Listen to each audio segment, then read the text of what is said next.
처음에는 보험회사가 실손보험금을 지급했다가 이제 와서 태클을 건다고 하기 때문인 것으로 보이는데요.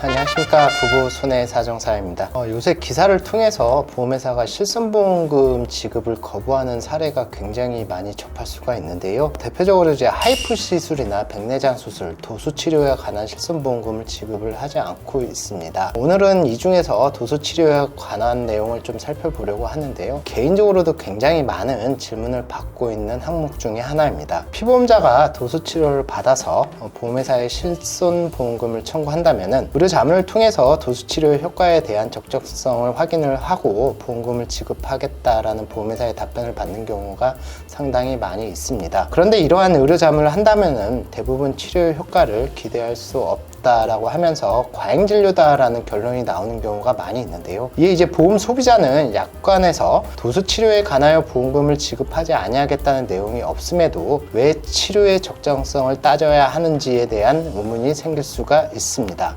맞습니다. 2021년 7월 이전에 판매되었던 실손보험에서는 도수치료와 관련한 내용이 전혀 없었고 단지 상해나 질병으로 치료를 받는 경우 그에 따른 치료비에 대하여 보상하겠다고만 규정하고 있었는데요. 그럼 상해나 질병으로 도수치료를 받았기 때문에 실손보험금을 줘야 하는 거 아니야? 라고 주장할 수가 있게 되는 것입니다. 그런데 금융감독원에서 경추염자 등으로 도수치료를 받은 사안에서 8에서 12회 정도만 의학적으로 효과를 기대할 수가 있고 그 이상 횟수에 대해서는 치료 효과를 기대할 수 없다. 또한 이제 통증의 기초가 되는 객관적 검사 및 도수치료 후 효과에 대한 평가가 없는 점 등을 이유로 보험회사의 보험금 지급 책임이 발생하지 아니한다고 판단했습니다. 즉 어느 정도의 가이드라인을 잡아주게 된 건데요. 8에서 12회 정도만 도수치료에 대한 실손보험금을 지급해도 된다. 이런 이제 판단이라고 보시면 될 것 같습니다. 여기서 그럼 소비자의 반문이 있을 수가 있습니다. 첫 번째로는 해당 금감원의 판단은 염자 진단에 대해서만 적용되는 거 아니야 라고 이제 생각할 수가 있는데요. 금감원에서 모든 진단명에 대해서 판단한 것이 아니므로 그러한 질문을 할 수는 있으나 문제는 염자보다 더 심한 진단인 경우에는 상당수의 경우 수술로서 근본적인 치료가 될 것입니다. 이에 소비자는 수술은 위험하기 때문에 간단한 도수치료로 치료를 하려고 한 것이다 라는 반문도 제기를 할 수가 있기도 합니다. 두 번째는 금감원 판단에 비추어 보면은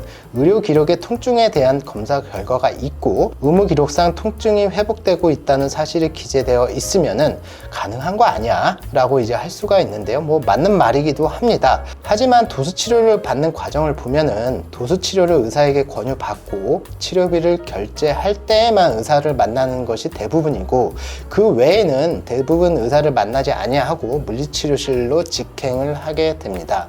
그렇다면 의무 기록에 호전되었다는 내용이 기재되어 있지 않을 가능성이 굉장히 높게 될 것이고요. 또한 이제 가장 큰 문제는 무엇이냐면은 보험 소비자가 이런 식으로 이제 주장을 하더라도 보험회사는 의료자문을 동의하지 아니하면은 심사를 안 하거나 의료자문을 시행하였다고 한다면은 자문 결과에 따라서 보험금 지급 책임이 없다라고 주장을 할 것입니다. 이런 경우 결국 소송밖에 답이 없을 것입니다. 하지만 소송 과정에서 대학병원 의사로부터 해당 진단명에 대한 도수치료의 필요성이 인정되는지에 대해서 감정을 시행하게 되는데요. 감정 결과가 대학병원 의사가 시행을 하다 보니 도수치료가 통증의 원인을 근본적으로 제거하는 수술적 치료가 아니므로 치료 효과가 기대된다는 소견이 나올 가능성은 굉장히 낮을 것입니다. 따라서 실손보험금을 믿고 과다하게 도수치료를 받는 경우 보험회사에게 실손보험금을 못 받게 되는 상황이 발생할 수도 있으니까 꼭 주의하시기 바랍니다. 과거 가입했던 실손보험 약관에서는 몇 회 되지 아니한 도수치료는 일정 횟수까지는 보상을 대부분 하고 있고요. 2021년 7월 이후 판매된 4세대 실손 상품에서는 특약으로 가입한 경우 약관에서 정하고 있는 횟수 및 금액을 보상하고 있습니다. 다만 과거의 보험 약관에서는 일정 횟수에 대하여 정하여진 것이 아니라서 확실하게 얘기하기는 어려우나 금감원의 판단과 유사한 횟수 정도를 지급하고 있는 것으로 보입니다. 대부분 저에게 문의 문의를 하시는 분들이 처음에는 보험회사가 실손보험금을 지급했다가